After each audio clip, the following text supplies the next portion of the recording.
सभी को जय मसीह की। प्रभु का धन्यवाद हो कि हम थोड़े भाई बहन लोग इस प्रकार परमेश्वर के वचन पर मनन करने के लिए मिल सके। हम जल्दी से कुलस्सियों की पत्री में आएंगे। हमने पिछले सप्ताह कुलस्सियों की पत्री का आरंभ किया है और प्रभु ने चाहा तो आने वाले समय में हम इस पत्री से और भी मनन करेंगे। हम निकालें कुलस्सियों की पत्री और उसका पहला अध्याय।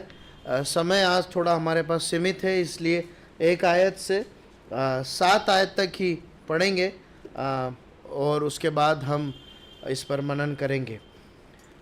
कोई भी भाई जिन्हें अगुवाई हो पढ़ने में मदद करें।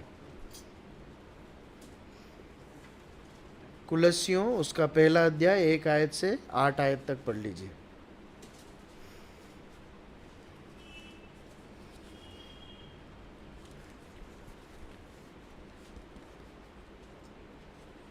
कृपया समय जाया ना करें, जल्दी पढ़ें।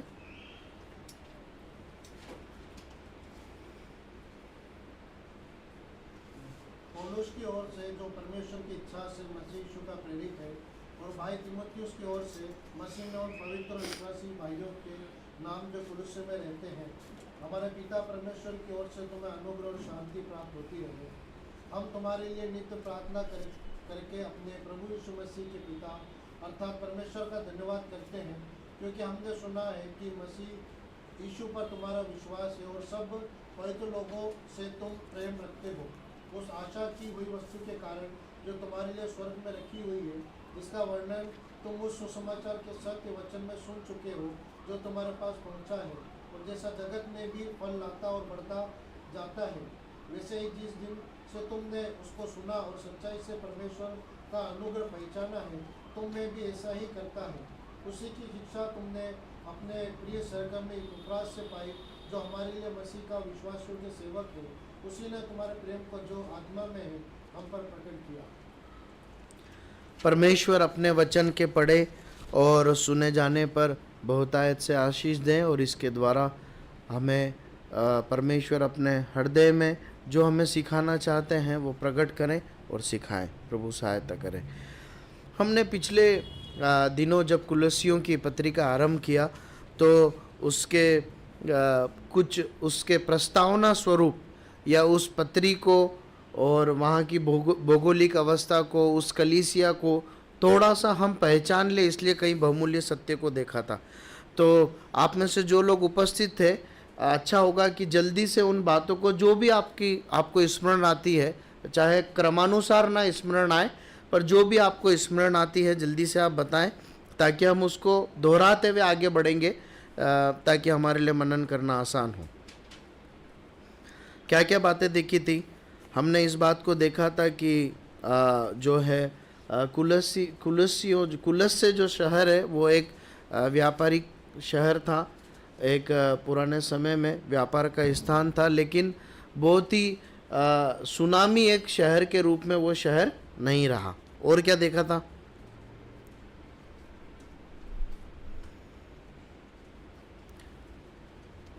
जल्दी से बताएं, दिया आपने नोट किया है तो।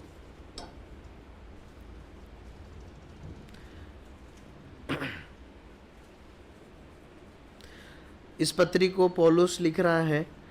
इस पत्री को जेल से लिखा जा रहा है और पौलुस की तीसरी मिशनरी यात्रा के अंतिम पड़ाव पर यह पत्री लिखी जा रही है।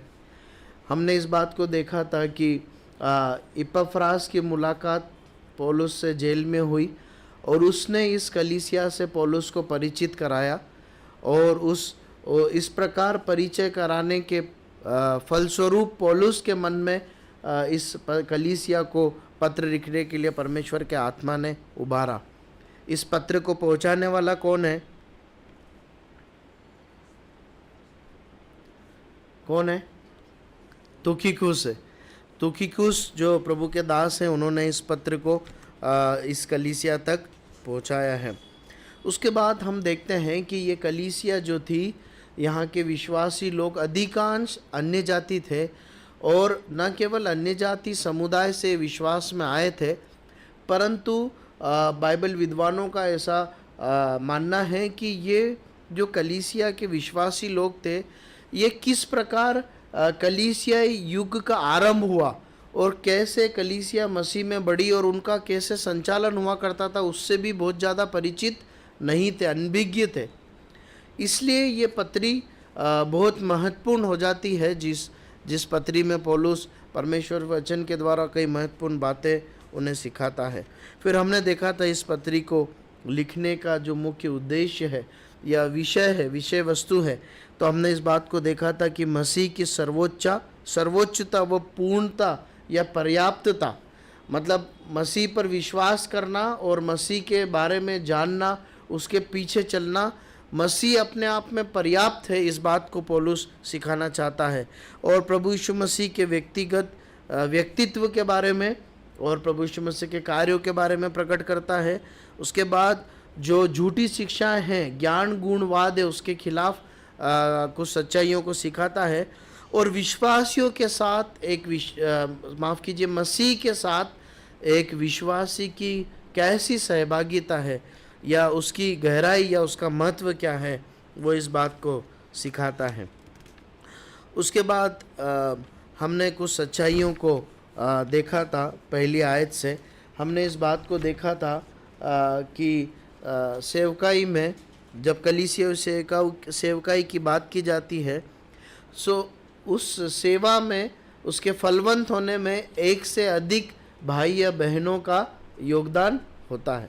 हमने देखा था कि पौलुस इस पत्र को लिख रहा है, लेकिन इस कलीसिया को वचन सिखाने वाला, या ऐसा माना जाता है कि शायद इस कलीसिया को ये कलीसिया जो स्थापित हुई थी, इपफ्रास के द्वारा स्थापित हुई थी, या उसने इसको बढ़ाने में बहुत परिश्रम किया था। उसके बाद हमने इस बात को देखा था कि तुकिकुस जो है पत्र को पहुंचा रहा है, मतलब अनेक लोग मिलकर इस कलीसिया के पीछे कार्य कर रहे हैं, चाहे प्रत्यक्ष रूप से हो या अप्रत्यक्ष रूप से। फिर हमने दूसरी सच्चाई इस बात को देखा था कि पौलुस जो है प्रेरित होकर अपने आप को, इस कलीसिया को संबोधित करता है, जबकि अन्य अलग अलग स्थानों पे कई बार हम उसे अपने आप को प्रभु यीशु मसीह का दास कहकर पुकारते हुए देखते हैं। तो हमने इस बात को देखा था कि यहाँ पर जो वो प्रेरित करके कह रहा है अपने आप को परिचय के रूप में, वो इसलिए कह रहा है क्योंकि वो एक ऐसी कलीसिया को संबोधित कर रहा है जहाँ पर उन्होंने इस प्रेरित काल के प्रेरितों के काम की जो सेवकाई का जो दौर था, जो शुरुआती दौर था, वो इन्होंने नहीं देखा है ना, वो नहीं जानते थे। तो पौलुस बताना चाह रहा है कि मैं जो पौलुस हूँ वो एक प्रेरित हूँ, मतलब मैं जब इस पत्री को लिख रहा हूँ तो तुम इस वचन पर विश्वास कर सकते हो। प्रेरित लोग जो उस समय थे, परमेश्वर के वचनों को बांटने के लिए विशेष रूप से उस सेवा के लिए अलग किए गए, ट्रेंड किए गए लोग थे, जो सीधे परमेश्वर के द्वारा वरदान प्राप्त थे, जिन्होंने चंगाई प्राप्त करने का वरदान था। और कई एक से अधिक स्थानों पर हम हाथ रखने के द्वारा भी चंगाई प्रेरितों के द्वारा मिली, इस बात को हमने देखा था। और फिर हमने इस बात को देखा था कि जो सेवा में है, सेवा के कार्य के प्रकार अलग हो सकते हैं, लेकिन हमें एक दूसरे की सेवा को समान रूप से आदर के रूप में देखना है। वो हमने इस बात से देखा था कि किस प्रकार तीमुथियुस जो है, पौलुस तीमुथियुस का इंट्रोडक्शन अपने से एक छोटे भाई के रूप में नहीं, या एक सेवक के रूप में नहीं कि ठीक है मेरे साथ एक सेवा में मेरा कोई असिस्टेंट, इस प्रकार पे नहीं, परंतु एक भाई के समान, अपने ही समान एक भाई के रूप में परिचय देता है। ठीक है, प्रभु सहायता करे।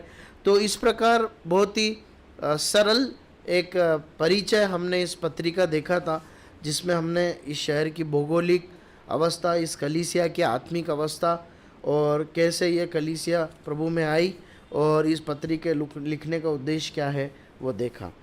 अब जो है हम 1 और 2 आयत को पढ़ेंगे और 2 आयत से आगे की ओर अध्ययन आरंभ करेंगे। पढ़ लीजिए।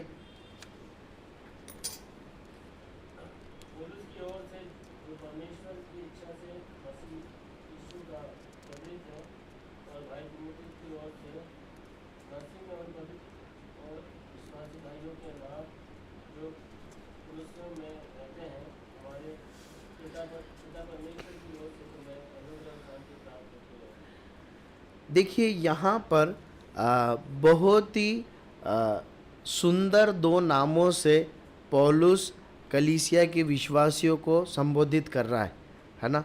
क्या नाम है वो? पवित्र और विश्वासी।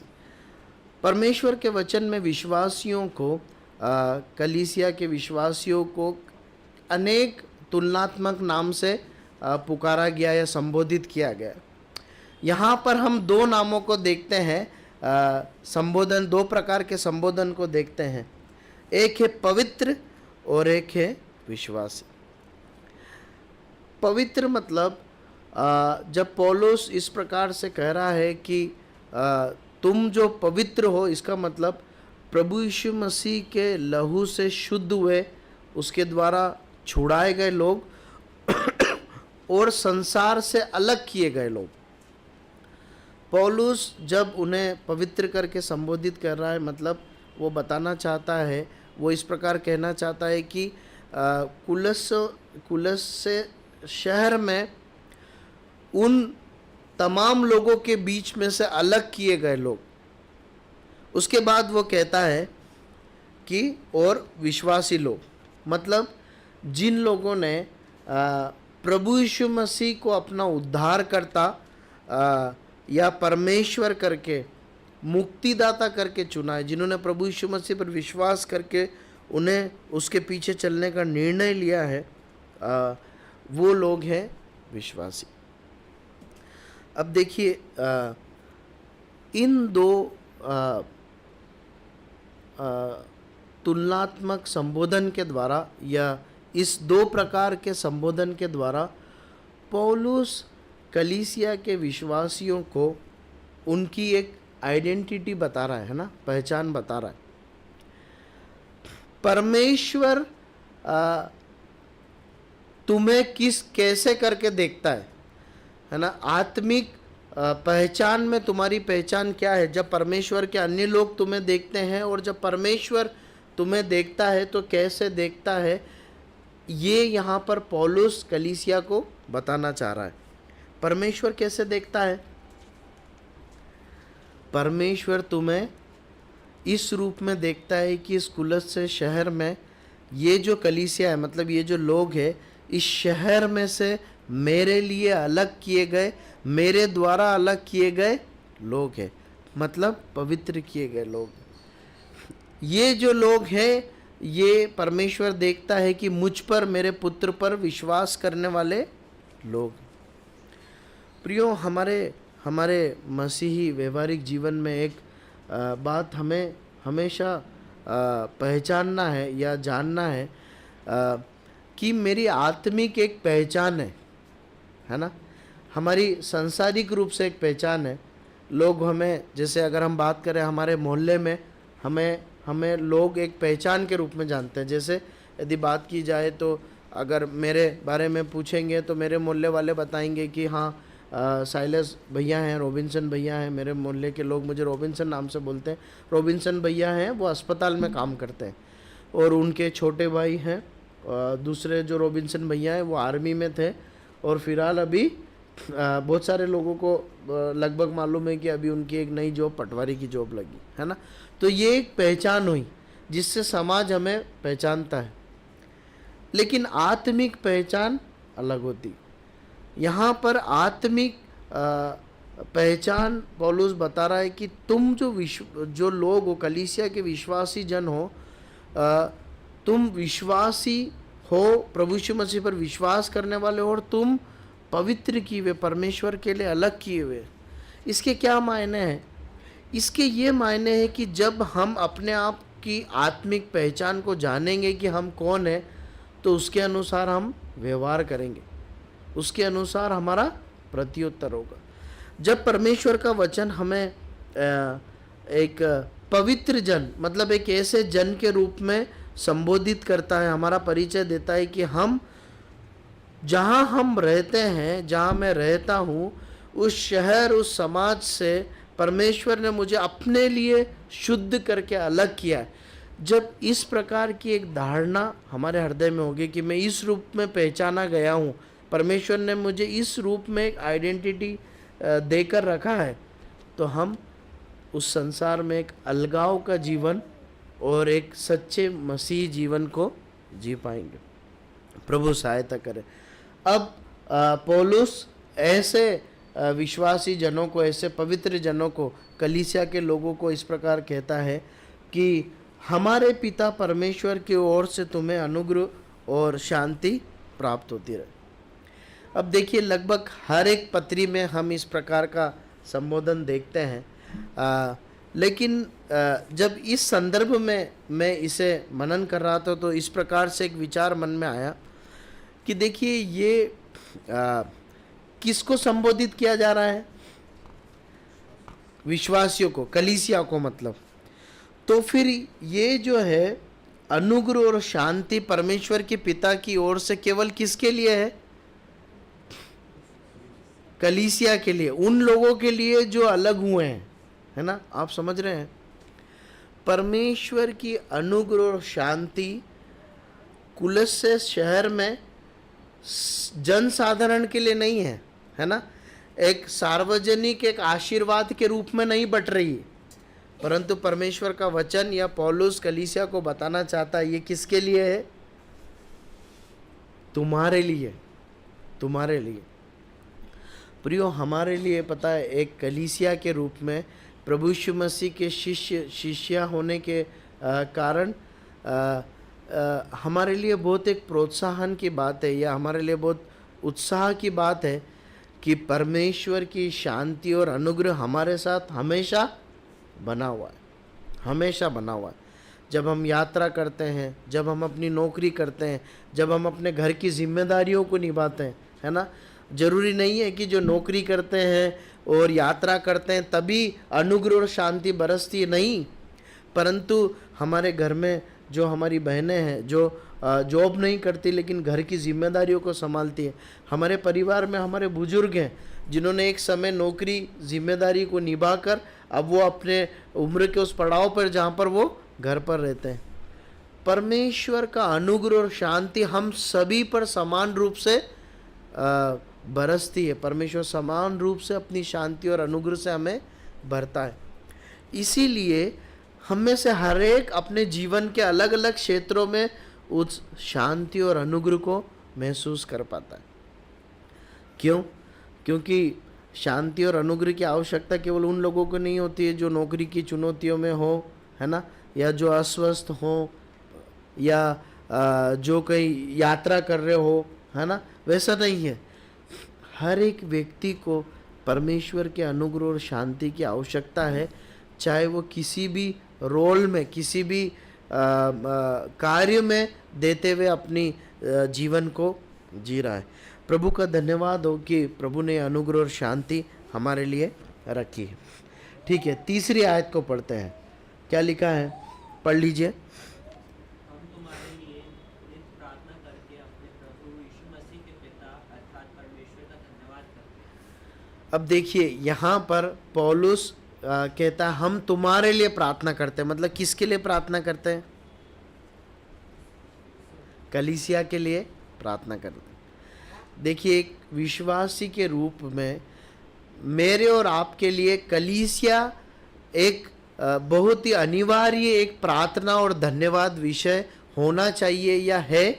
यहाँ पर परमेश्वर का वचन हमें सिखाता है कलीसिया मेरे और आपके लिए, इसलिए कि हम कलीसिया के अंग हैं, हम विश्वासी है। कलीसिया एक प्रार्थना का एक सब्जेक्ट हमारे जीवन में होना चाहिए और धन्यवाद का एक विषय होना चाहिए, है ना। हम पौलुस को अनेक कलीसियाओं के लिए प्रार्थना करते हुए देखते हैं। हमारे लिए भी कलीसिया, हमारी कलीसिया और अन्य जिन कलीसियाओं से हम परिचित हैं, वो कलीसियाएं हमारे लिए एक प्रार्थना का विषय होना चाहिए। उसके विश्वासी लोग एक प्रार्थना का विषय होना चाहिए। अब देखिए, यहाँ पर पौलुस कहता है हम प्रार्थना और धन्यवाद करते हैं, है ना। तो पहले पौलुस कलीसिया के लिए धन्यवाद करता है। आप जल्दी से बता सकते हैं किन किन विषय को यहाँ पर देखते हैं जिसके लिए पौलुस उनको धन्यवाद दे रहा है, मतलब परमेश्वर का धन्यवाद दे रहा है इस कलीसिया के लिए। 4 आयत से हमें वो विषय मिलते हैं। हम सबसे पहले देखते हैं उनका विश्वास जो है वो एक धन्यवाद का विषय है। दूसरी बात प्रेम है ना, धन्यवाद का विषय है। उनका विश्वास करना प्रार्थना में परमेश्वर के लिए धन्यवाद का विषय। मतलब क्या है विश्वास करना, मतलब क्या, किस बात के लिए पौलुस धन्यवाद दे रहा है?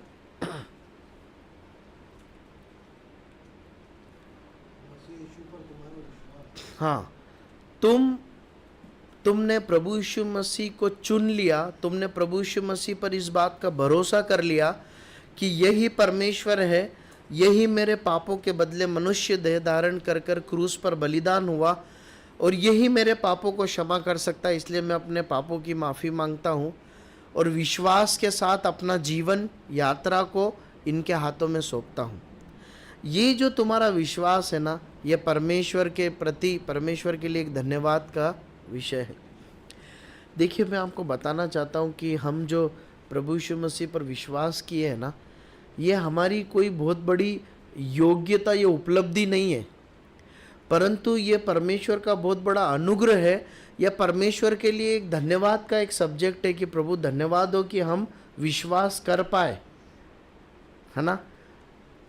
क्योंकि हमसे बहुत समझदार और तर्क वितर्क करने वाले लोग हैं जो आज इस सत्य को नहीं जानते और प्रभु यीशु मसीह पर विश्वास नहीं करते।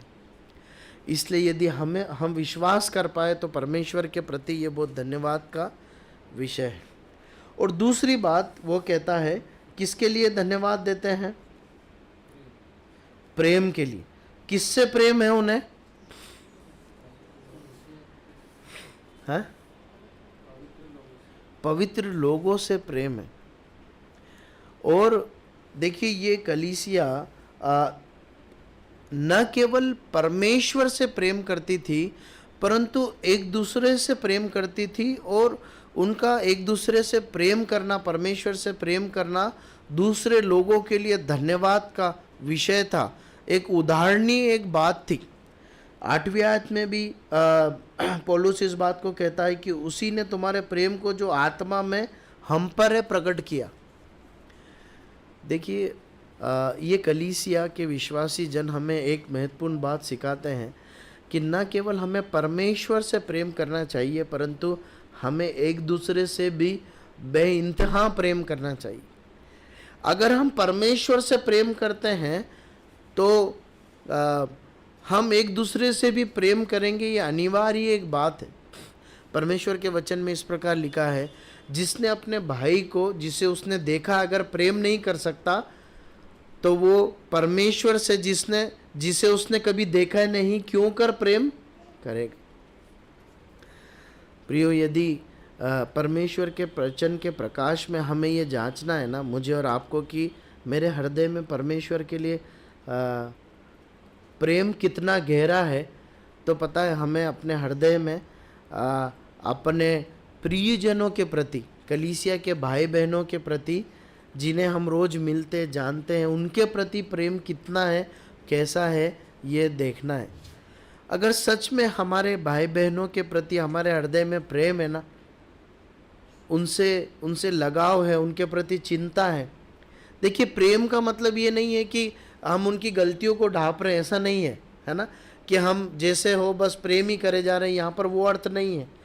प्रेम में केयर करना है, चिंता करना है, समझाइश देना है।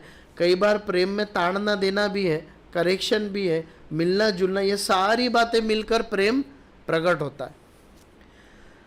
अगर हम अपने आप को ये कह सकते हैं कि हाँ, मैं अपने भाई बहनों के प्रति चिंतित रहता हूँ, उनसे प्रेम करता हूँ, उनसे मिलता हूँ, उनके प्रति मेरा हृदय नम्र है और चिंता से भरा हुआ है, उनके दुख में मैं दुखी हूँ, सुख में सुखी हूँ, तो इसका मतलब क्या है? हम ऐसा कह सकते हैं कि मैं परमेश्वर से भी प्रेम करता हूँ। ये स्वयं को जांचने के लिए एक क्या बोलना चाहिए, एक मीटर है जिससे हम जांच सकते हैं।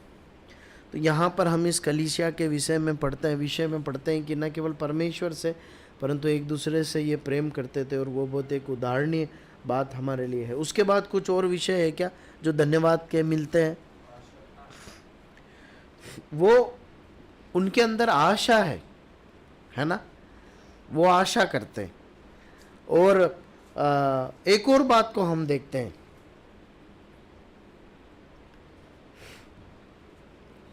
थोड़ा सा समझने में कठिन है पर अगर पढ़ेंगे तो समझ में आएगा। देखिए मैं आपके लिए पढ़ता हूँ, फिर आप उसे ढूंढ पाएंगे शायद,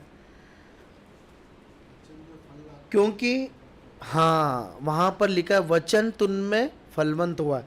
देखिए मैं पढ़ता हूँ, क्योंकि हमने सुना है कि मसीह यीशु पर तुम्हारा विश्वास है, सब पवित्र लोगों से प्रेम रखते हो, उस आशा की हुई वस्तुओं के कारण, है ना, उस आशा की हुई वस्तुओं के कारण जो तुम्हारे लिए स्वर्ग में रखी हुई है, जिसका वर्णन तुम उस सुसमाचार के सत्य वचन में सुन चुके हो, जो तुम्हारे पास पहुंचा और जैसा जगत में भी फल लाता और बढ़ता जाता है, अर्थात जिस दिन से तुमने उसको सुना और सच्चाई से परमेश्वर का अनुग्रह पहचाना है, तुम में भी ऐसा करता है।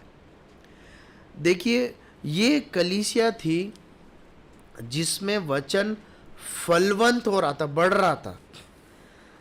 अब हमारा समय समाप्त है, हमें समाप्त करना है कुछ मिनट में। जल्दी से मुझे बताइए, जब ऐसा लिखा है कि वचन फलवंत हो रहा, बढ़ रहा है, इसका मतलब क्या है? इसका व्यवहारिक मतलब क्या है? हम व्यवहारिक मतलब समझेंगे तभी तो अपने ऊपर लागू करेंगे। मतलब क्या है जब ऐसा कहा जा रहा है कि तुम में वचन फलवंत हो रहा है, बढ़ता जाता है, इसका मतलब क्या है?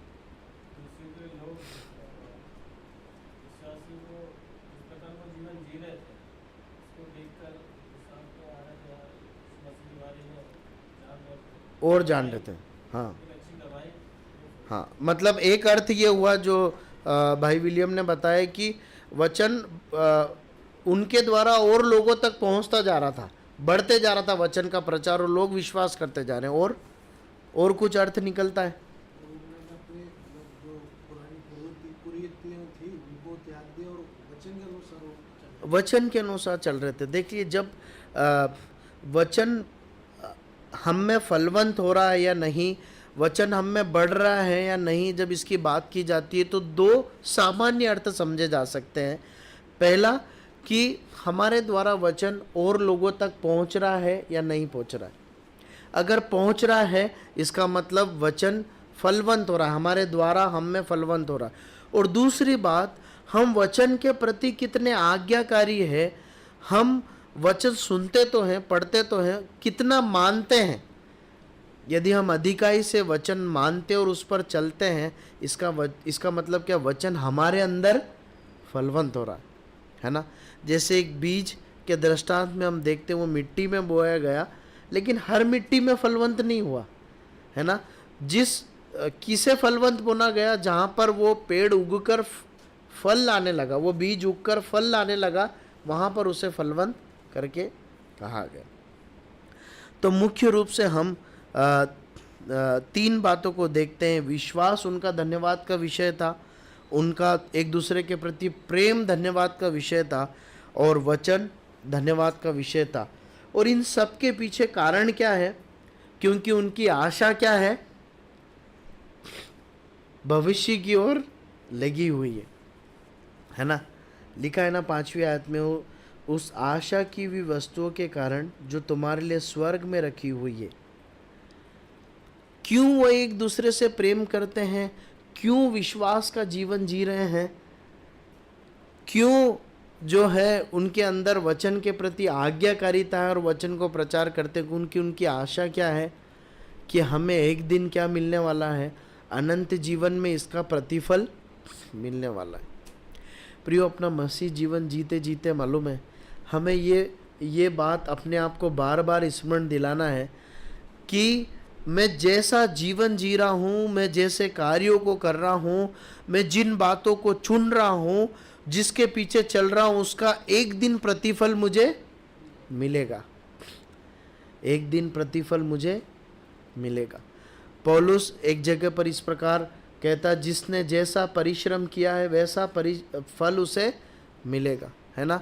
किसी के काम तो जल जाएंगे, है ना, घास फूस के समान जो काम होंगे वो जल जाएंगे। प्रियो, ये बात सच है कि इस धरती पर हमें ना मनचाहा जीवन जीना चुन सकते हैं। चुन सकते हैं कि नहीं चुन सकते? चुन सकते हैं ना। संसार के लोग भी चुन सकते हैं, विश्वासी लोग भी चुन सकते हैं। आप मानते हैं क्या? अगर हम चुन ही लें कि हमें ये नहीं ये करना है तो हम कर लेंगे। लेकिन विश्वासियों के लिए इस बात को परमेश्वर का वचन प्रकट करता है कि वो जो भी चुने, जैसा भी चलना चुने, उसका अंतिम प्रतिफल उन्हें मिलेगा, उसका परिणाम उन्हें एक दिन जरूर मिलेगा। देखिए, ये कलीसिया अन्य जाति एक कलीसिया थी, मतलब हम अपने समान ही समझ लें। हमारे समान इनके हाथों में बाइबल की सारी पुस्तकें नहीं थी, लेकिन ये पत्री उनके पास पहुंची, है ना। इस पत्री के लिखे जाने के कारण ही बाइबल के मसीह इतिहास में ये कुलस्सियों की कलीसिया एक तरीके से अमीर हो गई।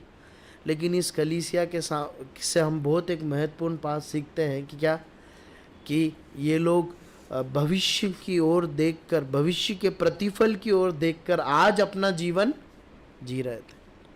ठीक है, प्रभु सहायता करे। हमारा समय समाप्त हो गया और थोड़ा ऊपर भी हो गया, हम यही समाप्त करते हैं। इसमें और भी कई बातें हैं। परमेश्वर के अन्य भाई लोग, दास लोग जब वचन से बांटेंगे तो ज़रूर परमेश्वर उन्हें अगुवाई करेगा और उन बातों में से हम सीखेंगे। परमेश्वर सहायता करें, आज जो भी बातें हमने सीखी हैं उसके अनुसार मैं और आप चल सकें और प्रभु की महिमा कर सकें। प्रभु के नाम की महिमा हो। कोई भी भाई प्रार्थना करें और सभा को समाप्त